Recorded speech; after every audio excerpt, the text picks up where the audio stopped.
తెలంగాణలోని పలు స్థానాల్లో అభ్యర్థుల ఎంపిక కాంగ్రెస్ పార్టీకి సంక్లిష్టంగా మారింది.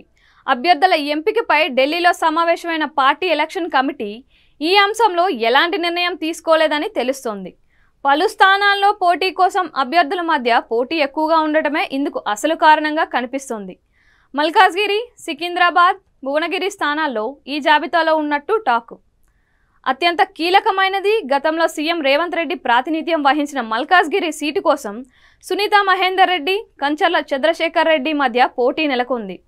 సునీతా మహేందర్ రెడ్డి చేవెల నుంచి పోటీ చేస్తారని అనుకున్న బీఆర్ఎస్ ఎంపీ రంజిత్ రెడ్డి కాంగ్రెస్ గూటికి రావడంతో ఆమెను మల్కాజ్గిరి నుంచి బరిలోకి దింపే ఆలోచన చేస్తోంది హస్తం పార్టీ.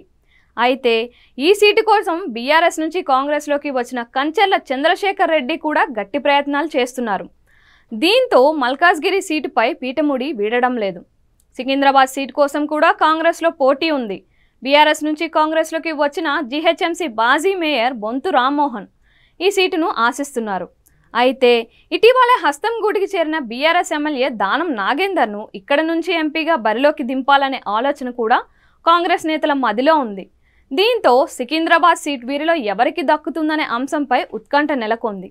ఇక భువనగిరి ఎంపీ సీటు కోసం Komatireddy brothers versus CM Revanth అన్నట్టుగా పోటీ సాగుతున్నట్లు తెలుస్తోంది.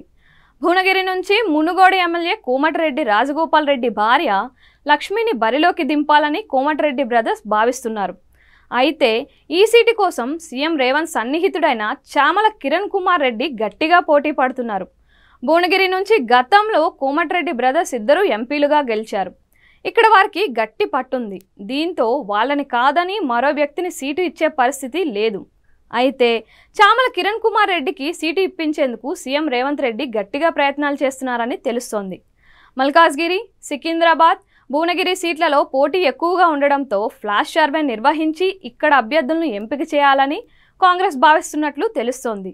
అయితే మల్కాజ్గిరి, సికింద్రాబాద్ సీట్ల విషయంలో సీఎం రేవంత్ మాట నెగ్గినా భువనగిరి సీటు విషయంలో కోమటిరెడ్డి బ్రదర్స్ను ఒప్పించకుండా నిర్ణయం తీసుకుంటారా అన్నది ఆసక్తికరంగా మారింది.